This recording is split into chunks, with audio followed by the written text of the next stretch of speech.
Hi, everybody, and welcome back to Thrive Era. I am your host, Kim. I hope you guys are doing well. Guys, we're already halfway done with 2024. I can't even believe it. Time is going by so fast. I'm recording this. Today is June 6th. Tomorrow, my baby girl turns 2. I am just beside myself. I'm like I'm not ready. But, it's just bittersweet. They tell you that they grow fast, but until you have kids of your own, you don't realize how freaking fast the time actually goes. Like, I say it all the time. I feel like I just gave birth to her yesterday, but I really do feel like I just had her. Like, how is it that she's already 2 years old? I'm in disbelief. Time is just going way too fast, and it needs to slow down. But I'm super excited for the weekend because in honor of her turning 2, my husband and I decided to do a little family staycation. So we're going to head to the beach tomorrow and we're going to stay there for 2 nights and celebrate our little Indy becoming a little toddler and everything that comes with it. So that's going to be exciting. That should be a lot of fun and definitely a nice little mental break that we both need. So yeah, I'm really excited to just do nothing and relax. I'm not excited to be in a bikini or a bathing suit, I should say, because I have been going through this really awkward, because of my situation. I've mentioned this before. My body is just like holding on to water and I'm just carrying my weight in different places and very awkwardly. So like I eat something and I bloat immediately. Like my stomach is just, I've said this before, I look pregnant all the time.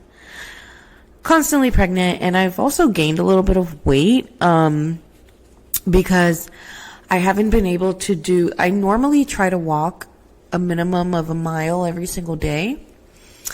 And it has been so hot that I have not been able to go outside and walk. So my body has been a little bit stagnant lately. So I've gained about, I want to say maybe like 5 or 6 pounds, but I'm short. I'm only 5 feet tall. So literally any weight I gain or lose is very noticeable on me because I'm so small. So I'm feeling very insecure right now. Not great. Not excited to be in a bathing suit, but we're all about thriving here, right? So gonna do it regardless and try to push the negative thoughts away. But speaking of that, can I just say real quick, when did it become okay to continuously comment on people's appearance? Because from my point of view, I consider that very rude. But there are just people that constantly feel the need to comment. If you gain weight, they let you know. If you lose weight, they let you know. If you look tired, they let you know. If you have any kind of flaw, they let you know. And I'm just like, dude, we have mirrors at home. We know what we look like. Thank you. We don't need you telling me. Like, I'm very aware I've gained weight, or I'm very aware I've lost weight.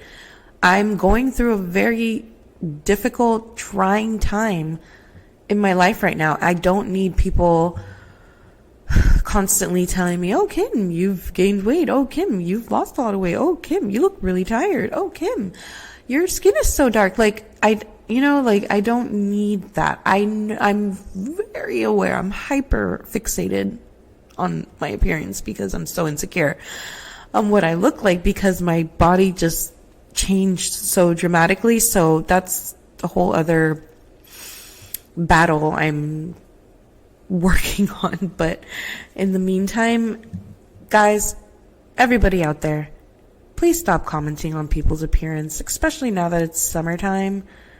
We don't need, if someone has bumps on their skin, anything, you don't need to point it out. I promise you they're aware and they're insecure about it already without you pointing it out. So just a little food for thought, because I'm, on the other side, someone could be commenting to you and telling you how you look and how you don't look good. And you don't want to hear that. Nobody wants to hear that, especially if or especially if you don't have any control over it. Like right now, I don't have control of what I look like. My body is doing its own thing, dealing with a chronic illness. So just food for thought. Be kind to others. Keep your thoughts to yourself. And the old saying, if you don't have anything nice to say, just don't say it. Okay? Don't say anything at all. Whew, had to get that off my chest. But moving on, let's talk about my health. I don't really have any updates since the last episode. Everything's pretty much still the same. On the topic of the list, though, I am still not on the list. I made a decision that I am going to, after this birthday weekend, I'm going to start applying at other places for a transplant, because right now I've solely been dealing with Advent Health, mainly because they claimed that they are the company, I guess you would say, that is apparently doing transplants with the lesser wait time. So we were like, heck yes, sign us up for Advent Health, because if they're knocking it out, let's do it. They've been dragging their damn feet, and I'm sorry, but my issue with my blood pressure is because my kidneys don't work. So you would think hey, this girl needs a kidney. We need to get her on that list. No. They just keep sending me to specialists after specialists after specialists. I'm going in circles because I'll go to an appointment and they'll be like, oh, we need to refer you to this guy. And then I'll see that guy. And then that guy's like, okay, we'll clear you. And then I go back and they're like, oh, actually, now you need to see this. So I feel like something's fishy. I don't know. I wouldn't say fishy. I'm being dramatic, but I feel like they're not, the thing is, I have someone who's willing to donate to me. So it's not like I don't have anybody. So you would think okay, she needs a kidney. She has someone willing to donate. Let's get the show on the road. No, they're I'm not even on the list, guys. Even just for me to get on the list is the most impossible task ever. So I decided to start applying other places. So I'm gonna check Tampa and Gainesville and stuff and start sending an application that way, because I think I've waited 2 years too long now, and I know there's people that wait longer, but I have a donor. That's the thing. So people wait on the wait list because they don't have anyone to donate to them. I do. So I'm really frustrated, if you can't hear in my voice, and I'm just tired of it. So yeah, that's the quick little recap. My blood pressure is still pretty much under control as of now. We've been pretty good. So yeah, I'll keep you guys updated on that. So today's episode is going to be all about my pregnancy and sharing my birth story. I actually originally wanted to record and release this episode on Mother's Day, but like I mentioned in my last episode, May was just so busy I wasn't able to. But that's okay. That's life. So we're doing it now. And I basically just want to share with you guys how my pregnancy went and how it all began, and how I ended up chronically ill. So I figured some backstory would be fun and a little bit of detail to kind of give a better explanation of what happened to me and all of that. So yeah, let's get into it. So originally, my husband and I never wanted children. We would always say we were never having kids. Like, you can ask anybody, my parents, his parents, our friends, like, everyone can vouch. We used to always say we're never having kids. Like, mind you, when we started dating, we were kids ourselves, but we kept that same mindset throughout basically our 20s as well. We were selfish and we were enjoying our lives together, and we wanted to do whatever we wanted, travel wherever we wanted, whenever we wanted. And we loved it. We enjoyed our lives so much. Like, we had the best time. But I want to say around when I was like about 27-ish, I started having second thoughts, like a little itch, we'll say. Like, maybe I might want a kid. But I pushed it away because I wasn't 100% sure. So in my mind, I was like, well, this is probably just a temporary feeling and it'll go away, and then I'll go back to not wanting kids again. So I never told anybody. I kind of just kept it to myself, ignored it, went about my day. But that itch never went away. And at 29, I realized I was 100% sure I wanted to have kids, or a baby. Because I only wanted one at the time. So I actually had this vision one day, and I saw myself in the future old, and I was at like one of those like senior nursing homes, and in the vision I was just there alone, and I had like no one visiting me, no one calling me, because I never had kids. So I never had grandkids, I never had family like extended. So I was alone, nobody calling, nobody coming to see me, and I was really sad. And that made me really sad. I was like, wow, I don't want that to be my future. And I always say one other thing that really got me was I didn't want to die without experiencing motherhood. So I talked to my husband. I told him everything I was feeling. And he asked me a million times, like, we went back and forth for almost a year. Him asking me, are you sure? Are you sure? Are you sure? And I was like, yes, I'm sure. Like, I'm positive. I want a baby. So he got on board after a while. And he said, if you're certain that's what you want, then I'll give that to you. And I said, yes, I'm certain I want a baby. So yeah, this was like around 29, I think around 30 we started trying. So this was in 2021. So that's when we started trying.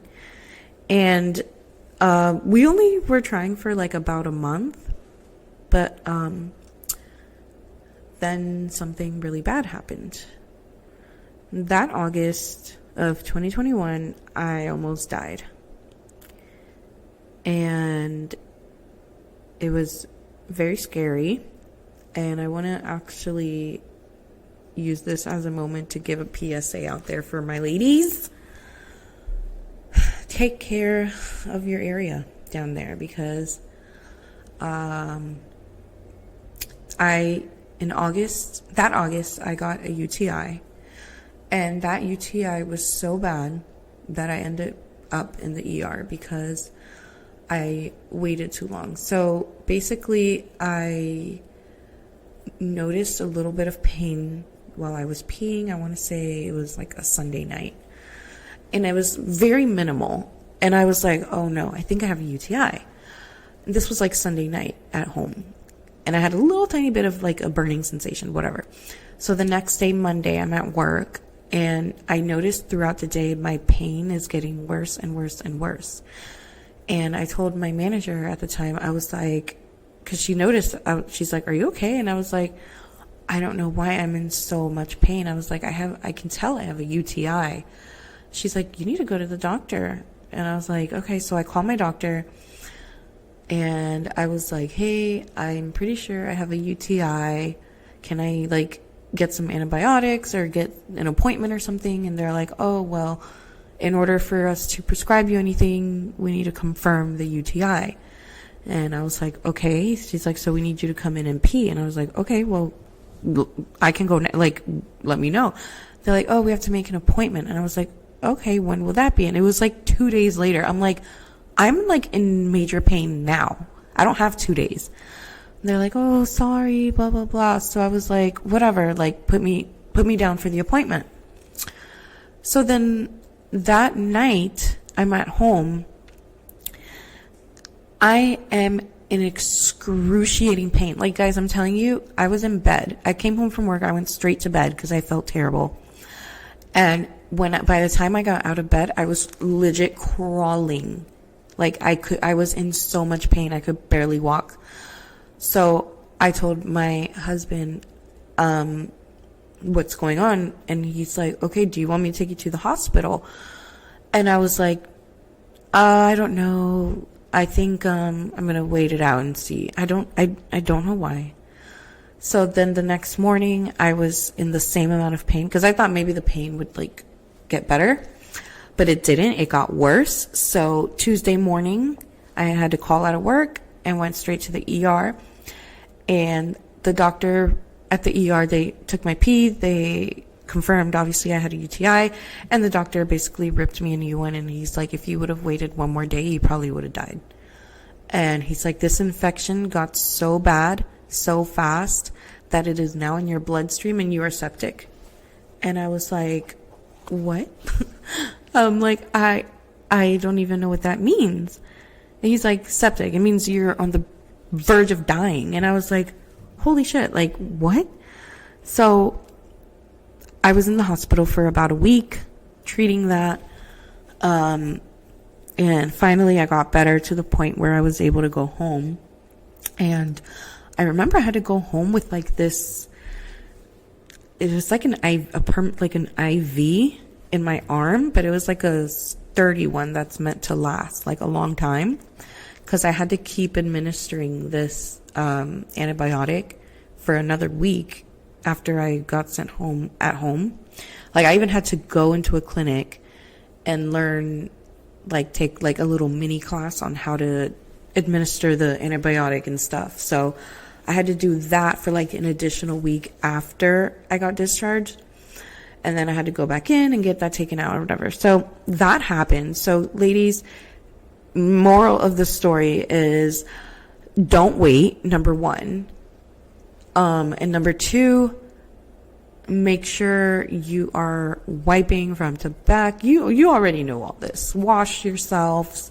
Don't hold your pee.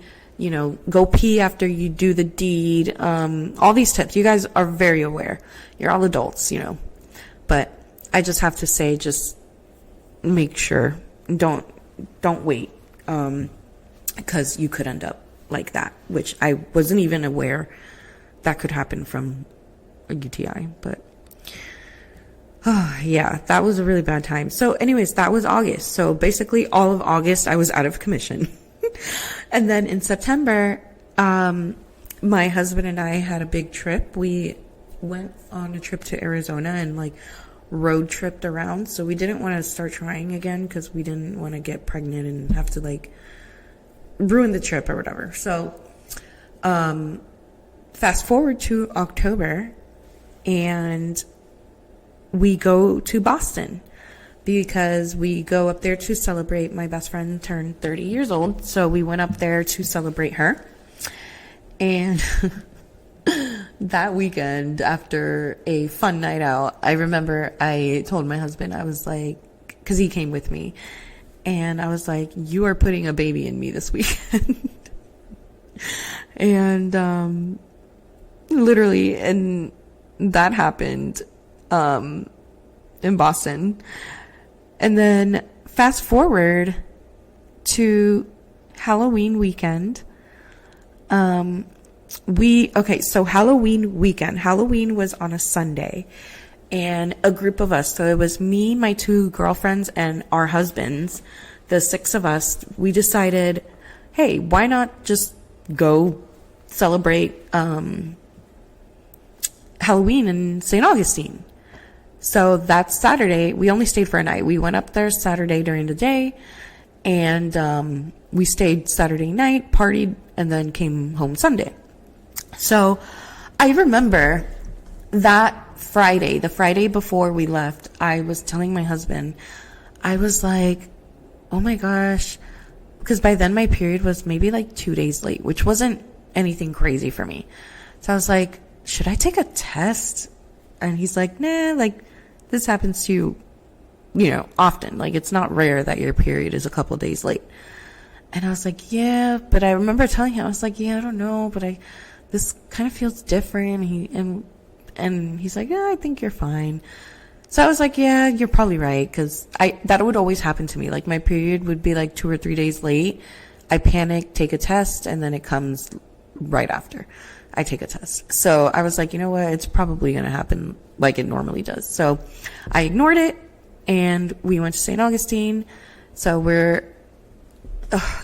okay. Guys, this is great. This is where the story gets a little crazy. So I'm a huge believer in signs. Like, I really do think that God gives us signs throughout our days.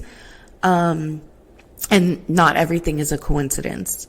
So keep that in mind. So at St. Augustine, Sunday morning, we're still there. We all go somewhere to have brunch. So we end up at this restaurant, and so the 6 of us are eating, and once we finish eating, me and the girls, we spotted a little like boutique shop across the street.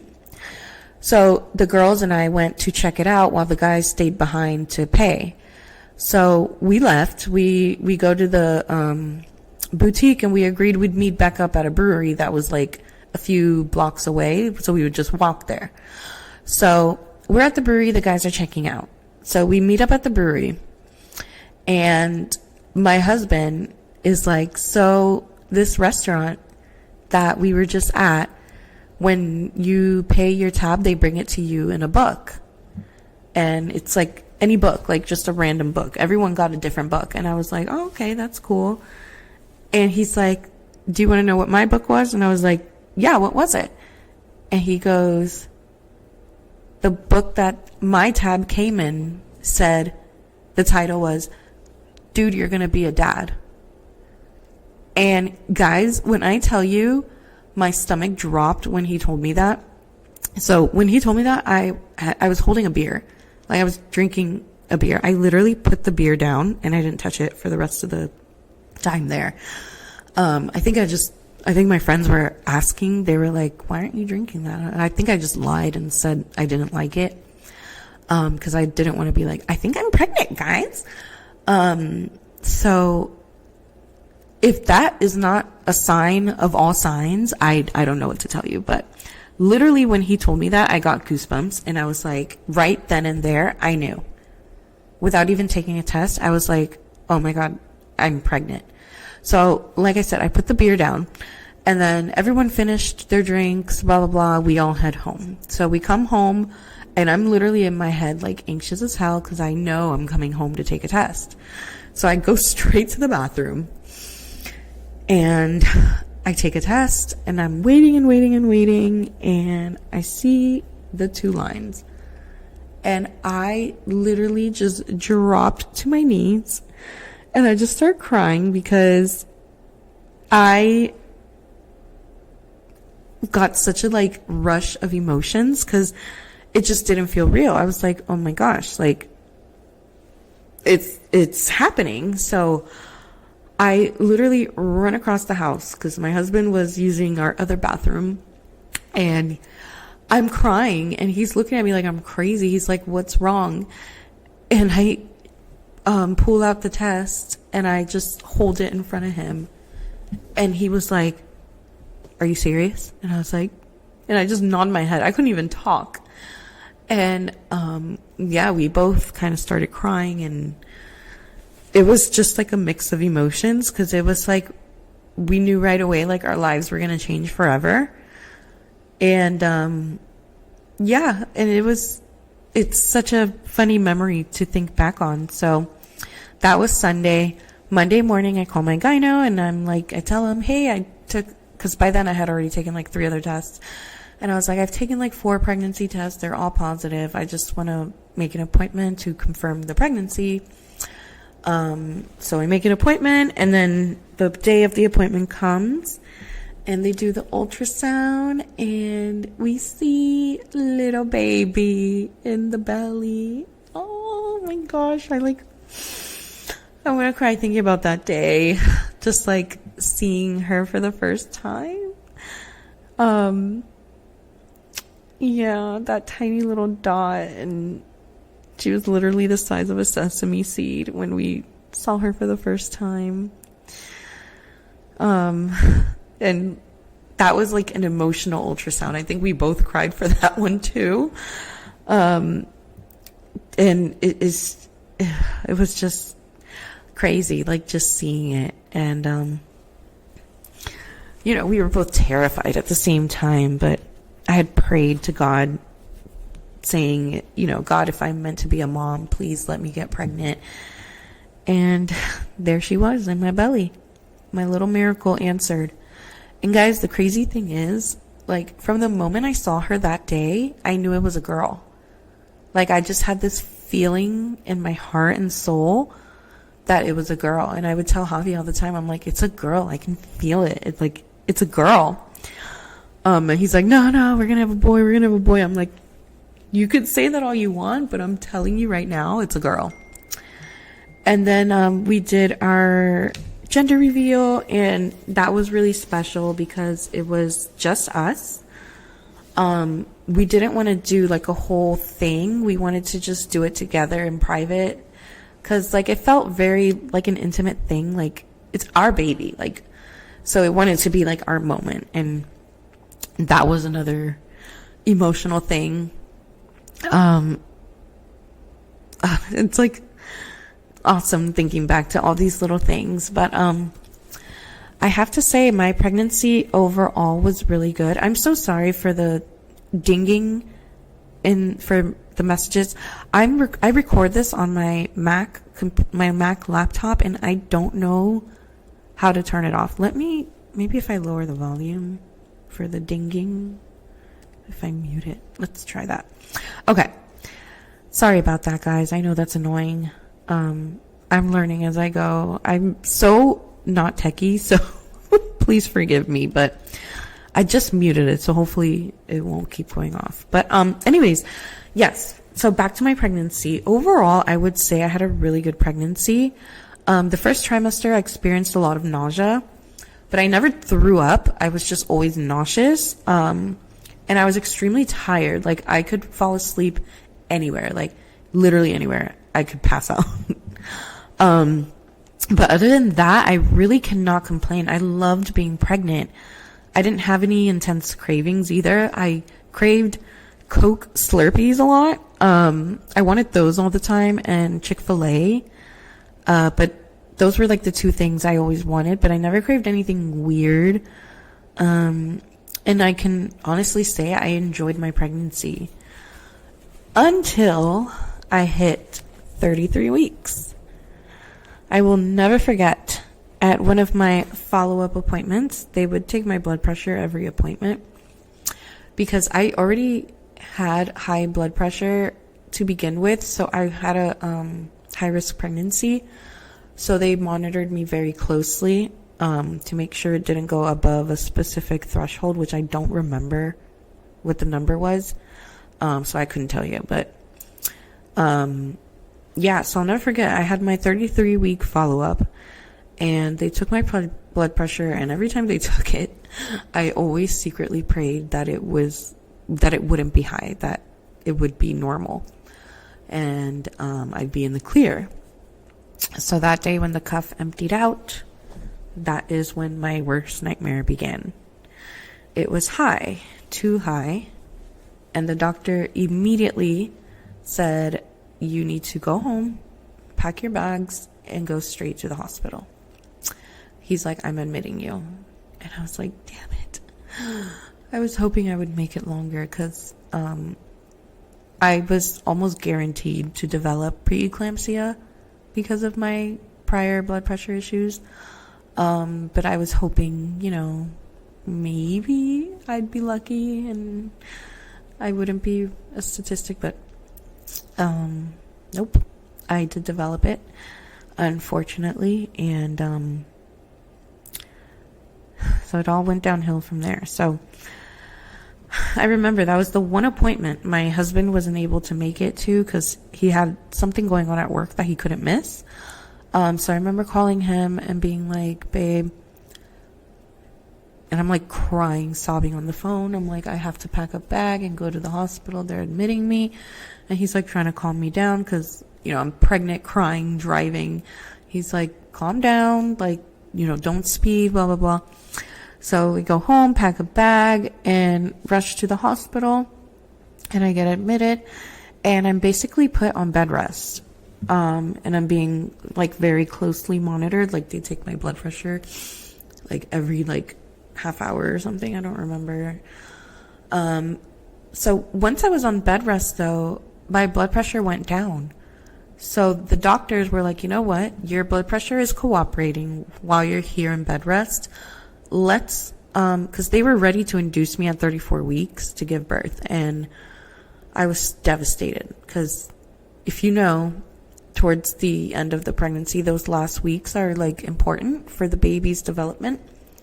So I was devastated. I was like, I don't want her, I want her to form as much as possible, but it's very dangerous to for the baby and for the mom to have high blood pressure. So I told the doctors, I'm like, whatever's best for her and for me, like, that's what we'll do. So the doctor's like, if you're willing to wait, I think we should give it more time, see how your blood pressure keeps behaving, keep her in there cooking a little bit longer. And I said, absolutely, anything to keep her in longer. So we get to the end of 34 weeks and my blood pressure starts spiking again. So they're like, hey, we think it's time. And I was like, okay. So at 35 weeks, I got induced. This was June 6th of 2022. And then the next day, June 7th, I gave birth. And that day we welcomed our sweet baby girl. She weighed only 4 pounds and 12 ounces, just enough where she didn't need the NICU. And it was love at first sight. I remember when they handed her to me, I was just like, this is mine. Like, she's mine. This is my baby. I made this. Anyways, her birth was pretty smooth overall. I had the option of a C-section, but I really wanted to give birth vaginally. Guys, I learned so much that day that I was not aware of, that entails pregnancy and birth and all of that. Like, I'll admit, I did not do my research. Like, there's moms out there that they will study like every little thing about giving birth and, like they know down to the T, like how they want to do it and what they want to do. I was not one of those moms. I was like just going with the flow, taking the days how they come, learning as I go. Like, I was not like, all right, what happens at week, whatever, like I was just very much going with the flow, taking it all as it came. And so tell you what, I learned a lot in the span of her birth. So first of all, contractions are the worst. So when I got induced, I wasn't oh my gosh, I don't remember the word. I think it's dilating. So it took forever. I was stuck at 4 centimeters for like hours after I got induced, like literal hours. So they had to put like one of those balloon things in me. Oh my God, that was so painful. I legit cried when they did that. And so then I finally, whatever, my cervix opened or whatever. So they took it out. Super painful. 0 out of 10 recommend. But then, I was getting the contractions. Oh my gosh. That is so painful. That was probably the worst thing. So they did give me epidural, and the thing with my epidural was it worked for like the first hour. And then it stopped. So I remember I, was telling the nurse, I'm like, this hurts so bad. And I'm like pushing the button, because they give you a button to push if it's like gets really painful, to like it like puts more medicine in you. And I'm just like about to break the button, and it's not working. So I tell the nurse, I'm like, I am in so much pain, this epidural is not working. And she's like, it should be working. I'm like, it did work, and then it stopped. I feel everything. And she's like, okay, let me call. So they call the anesthesia team that like puts it in. So I'm like waiting for this team to come back, because obviously they're busy. I'm not the only patient. And while I'm waiting, I'm like, oh my God, the baby's coming. Like I could feel it. So I tell the nurse, and guys, this taught me so much about also advocating for myself. You know, you at the end of the day got to stick up for yourself in these situations, because no one else will. And so I told the nurse, I'm like, hey, my baby's coming. I can feel it. I'm going to give birth. And the nurse is like, the nurse told me, she's like, no, we just checked you like 30 minutes ago. She's like, you there's no way, like she's coming already. We just checked you. We can't check you again. It's too soon, blah, blah, blah. She's like, you're just probably just feeling it. And I'm like, okay. Mind you, I've never had a baby before. So I'm like, okay, she knows more than I do. She does this for a living. I've never had a baby before. So what do I know? So I'm like, okay, so I don't know, maybe like 20, 30 minutes go by, and another nurse comes in.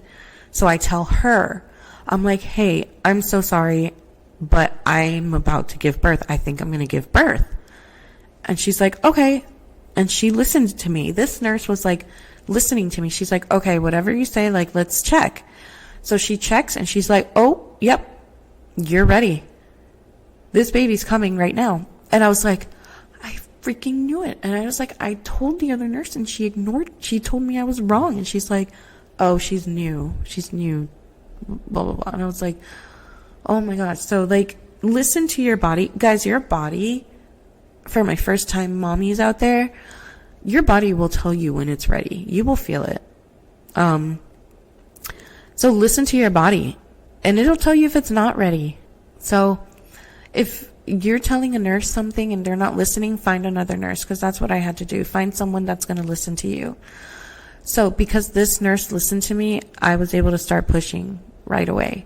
So she's like, all right, let's do this. So I start pushing, and they're like, so problem, the doctor is stuck giving birth. He's with sorry, I thought I heard something. That was my dog. The doctor is currently with another patient.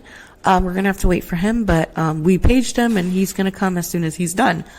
And I was like, okay, like, whatever. So she's like, we're going to start pushing, blah, blah, blah. She's like, I've done this a million times. Trust me, I got you. Like, you're fine. Like, this nurse was awesome. She was such a good, like motivator. She's like, you got this, blah, blah, blah. So I pushed for 34 minutes, I believe, and baby girl was out.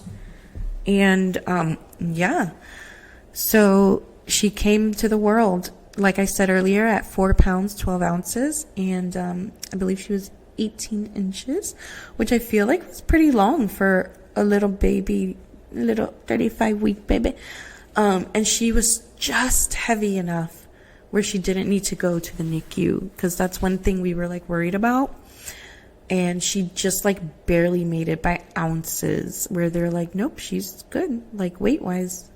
So we took her, I gave birth, blah, blah, blah. Okay. Talk about giving birth. I did not know. This is one of the things that I wish I knew. I didn't know that you have to birth the placenta afterwards. So we had to do that. And then I wasn't aware also that after you give birth, they basically have to like push on your stomach to get like excess things out of you. Oh my gosh, that was so painful. Like that hurt more than giving birth. I will say giving birth wasn't painful. It was more of like pressure. I don't know. Like I feel like I could give birth 10 times over. But like contractions and then the pushing on the stomach right after. Oh my God. That is so painful, guys. Like so painful. Yeah, so we had her, and then once we were back settled in our room, those few nights in the hospital were so hard. She was a little crier.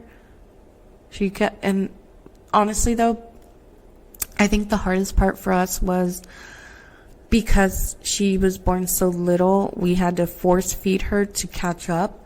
So we had to feed her every 2 hours so she would gain weight.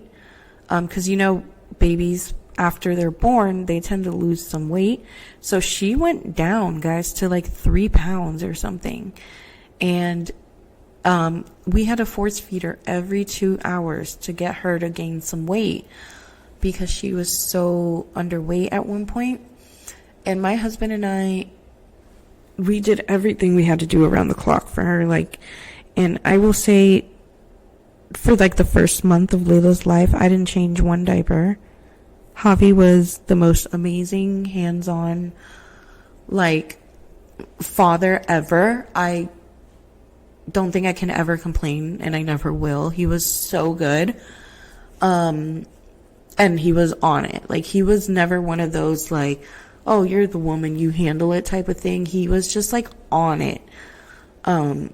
He's such a good dad. Even now, he's such a great father to Layla. So, yeah, so those were some things I learned. And then, the hospital was pretty helpful. They're very big on, at least the people I got were really big on teaching how to have your baby latch. And they taught me how to use my pump because I brought it to the hospital, and they helped me set up the settings and things like that. So it was really good.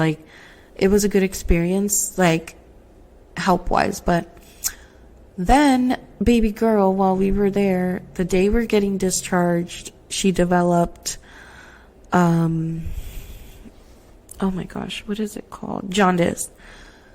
So we had to stay a few extra days because of that as well.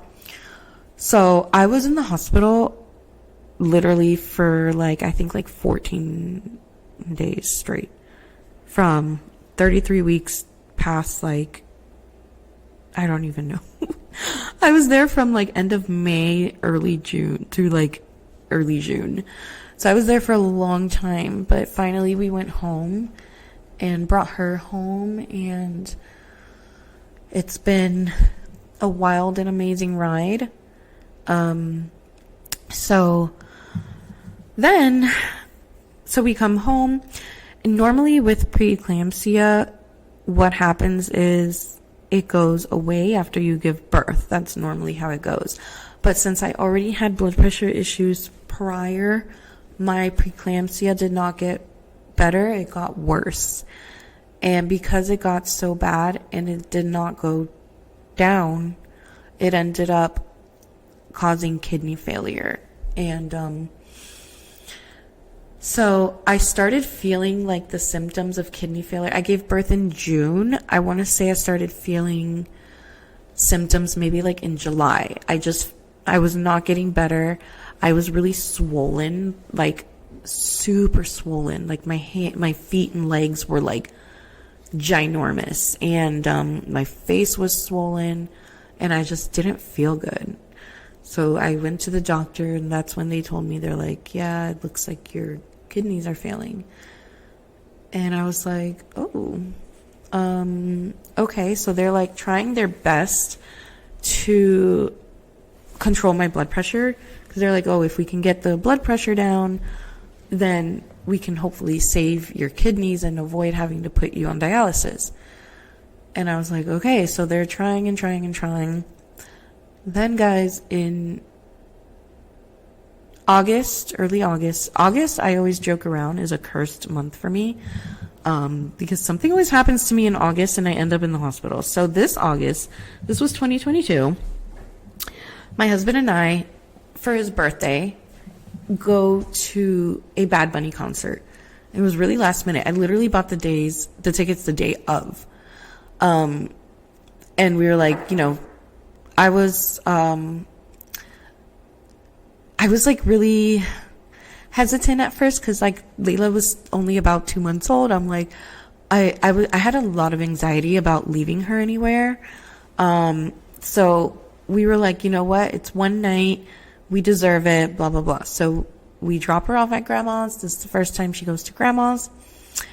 And we're like, okay, we'll pick her up later. And we go to the concert. So we go to the concert. Mind you, we had the time of our lives. Best concert ever. So much fun. Oh my God. It was like 100 out of 10. And then a few days later, I wake up terribly sick and I test positive for COVID. So I am like incredibly ill, like super, super ill, to the point where I'm like feeling so bad.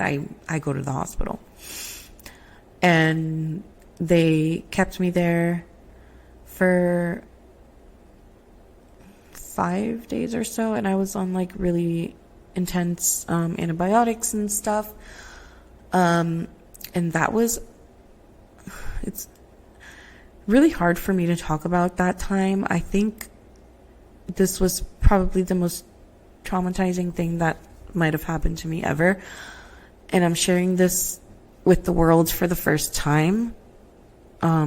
So forgive me if I struggle a little bit to talk about this, but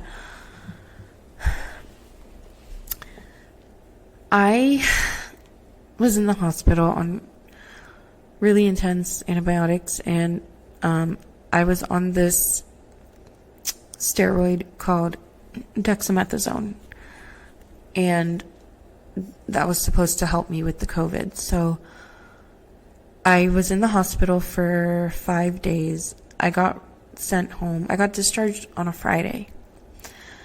But when I got discharged, I told my husband, I was like, mind you, I'm a new mom. Like, my baby's still only 2 months. I had to leave them for 5 days without seeing them because I was in the hospital for COVID. So they had me isolated. So I couldn't even have visitors. And that was such a, it was such a dark period then. It's hard for me to think about, but, yeah, so I finally get discharged on a Friday. My husband comes to get me, and I tell him I'm feeling fuzzy. Like, I just don't feel right. And we're like, maybe I just, from the isolation and everything, I'm tired and I need to rest. So that night I go home, I take a shower, and I go to bed, and I just go to sleep. And then the next day I wake up, and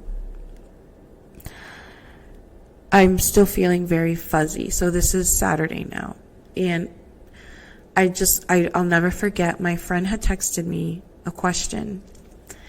And I remember looking at my phone, reading it, and I couldn't. And it was a simple question. It was something like, hey, what day works best to go to dinner? Something like that. And I kept reading the question over and over and over, and I couldn't figure out how to answer it. Like, the question just didn't make sense to me. And I remember telling Javi, I was like, I don't know how to answer that. And he's like, what do you mean? And I was like, it doesn't make sense to me. I don't know why. I just can't put it together. And he's like, what do you mean it doesn't make sense? It's an easy question. And I just remember getting so frustrated because he couldn't figure out something was wrong with me. And I'm like, and I couldn't figure out how to ask him. Like, he's like, are you okay? And I didn't know how to answer. Like, my brain, I couldn't connect my thoughts to my mouth and my brain. And I was like, I told him, I was like, I don't know. I just feel off. I feel weird. So this was Saturday, and I remember me and him went for a walk. We put the baby in the stroller, and he's like, let's just go for a walk. I'm like, maybe I need some fresh air, blah, blah, blah. So we go for a walk. We're talking, and in my mind, I'm like, oh, maybe I feel better. So we, get the baby ready for bed, get ourselves ready for bed. And then this is where it got really scary. So mind you, I was gone for a whole week. So he was taking care of her by himself for a whole week. And that night, she's like, she's still a newborn. So she woke up crying because she had gotten a little cold. I remember she was like really stuffy herself. So we think she might have gotten sick too. So I remember we had the little, I don't know what it's called, the little squishy ball thing that you can like suck mucus out of them.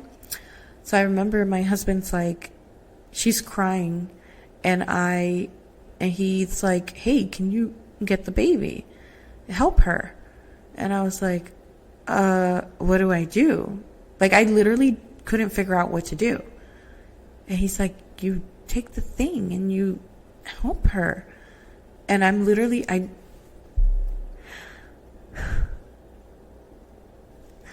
just remember standing over her crib, panicking internally because I couldn't figure out what to do with her. And Javi's like, whatever, like, I'll just do it myself. And he was like so mad at me. And I'm just like, I want to cry and scream and be like, help me, help me, help me. But my brain couldn't, and the words wouldn't come out. And so the next day, Sunday, comes along, and I wake up and I am like a literal zombie. Like, I'm literally staring at him, no, like, blank stare. He's like asking me to do something for the baby. I'm like, I can't do it. And he's like, what do you mean you can't do it? And I'm like, I don't know how. I can't do it. And that day, he's like, I'm taking you back to the hospital. And so he calls his mom, and his mom picks me up to take me to the hospital because Javi didn't want to take the baby. So his mom takes me to the hospital. I'm a literal zombie. Everything anyone would ask me was, my answer was, I don't know. I don't know. I don't know. Like, it's so crazy because internally, like, I was screaming for help. I was like, somebody please help me. And I literally thought I was going crazy. I was like, oh my God, like, I just got out of the hospital. I just had a baby, and now they're going to send me to a psychiatric place. Like, I for sure, guys, thought I was going to get sent away to a psychiatric facility. Because I'm like, they're going to think I'm crazy. They're going to think I checked out and I'm mentally done. And this was the scariest thing that's ever happened to me in my life. Like, I'm still, like, literally, it's so hard for me to talk about it because I wouldn't wish this on my worst enemy, to literally feel like you're trapped inside your body. Like, that's what it felt like. Like, I was trapped inside my body. And I remember my family being there, and they're like, what's your name? I don't know. Do you have a daughter? I don't know. How old is she? I don't know. No thoughts behind my eyes. Like, I was gone. And I just remember seeing Javi crying because he's like, Nobody knew what was wrong with me. And then finally a doctor, mind you, also guys, one thing I realized that day is that hospitals don't care about mental emergencies. They're treated as like, I've never been treated so bad as a patient, I will say.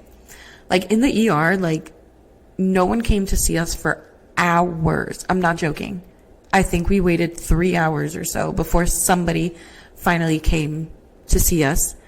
And after that, it took another probably 2 or 3 hours for a doctor to come talk to us. I remember like people would walk by. My parents were like, is there anybody here that can help us? Like we've been waiting for hours. Nobody's telling us anything, blah, blah, blah. And they're like, oh no, sorry. Oh no, the doctor's busy. Sorry, blah, blah. Like very like, your issue is not important. Like it was very much like there's other emergencies going on. And I get that. I get there's like life and death situations in the ER, but to be treated kind of like you're just crazy. We have better things to do. Like that was really hurtful. So finally we speak to a doctor and he determined that it turns out the steroid that I was taking, the dexamethasone, because of my kidneys not working, because remember guys, my kidneys were starting to fail. Because of that, my body, what had happened was it wasn't filtering out the steroid I was on. So it like retained it and it caused a side effect of acute delirium. So I experienced delirium because my kidneys weren't working well and it wasn't filtering things out of my body. So once we learned that, they took me, because I was still taking that, not knowing that's what was causing it.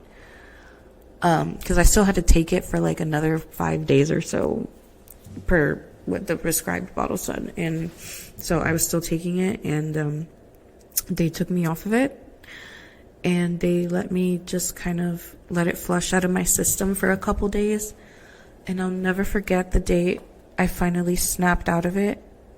My mom had stayed with me that night because they didn't want to leave me alone because they were scared. My parents were worried like they would give me more meds or something. So my mom stayed with me, and I remember that night I woke up and I could like form sentences, and I just remember turning my head and being like, "Mommy?" And she's like, "Yeah." And I was like, "I remember everything. I can talk." And we both just started crying because we were so worried, obviously, and I had been feeling for like 48 hours like a prisoner in my brain. Yeah, a lot of people don't know I went through that, and honestly it was a lot worse than I'm describing it.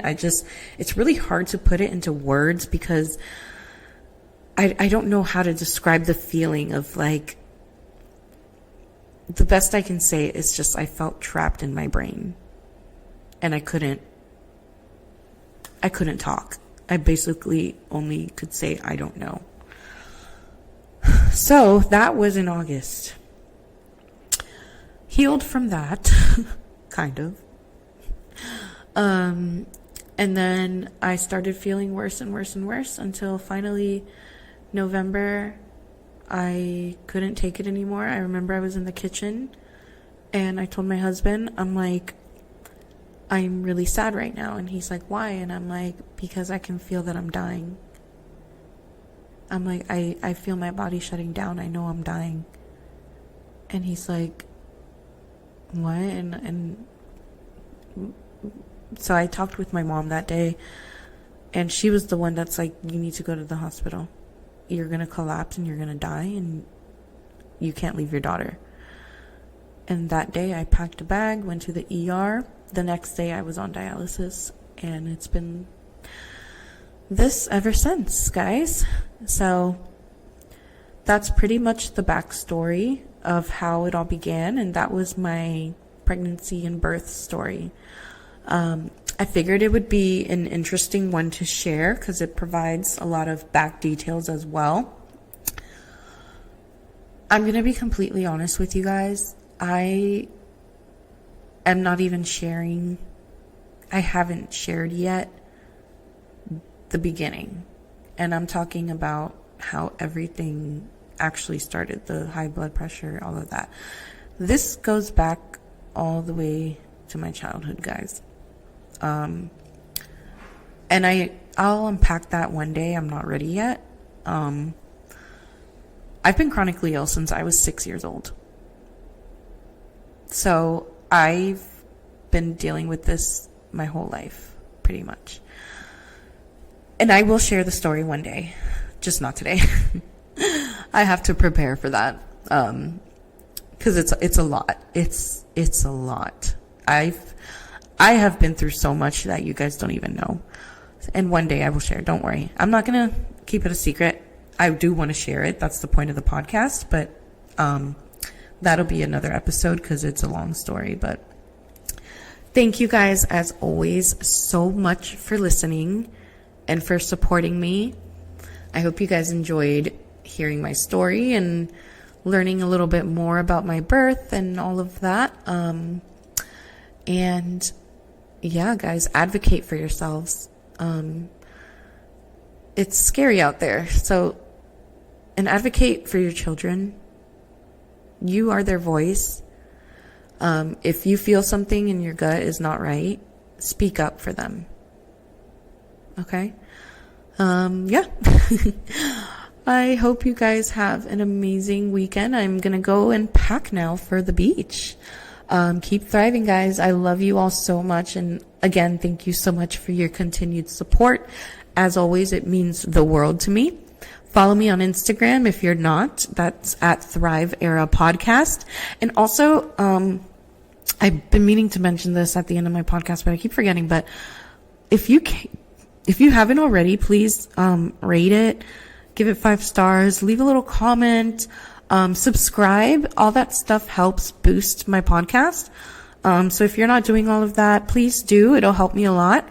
And also, if there's anything you guys ever want me to talk about, or if you have any questions, like I've said before, feel free to DM me. Again, it's Thrive Era Podcast on Instagram. That's the only social media I have right now. So feel free to message me, reach out to me. I want to talk to you guys and communicate more. So please do. And yeah, have a great weekend, guys. Bye.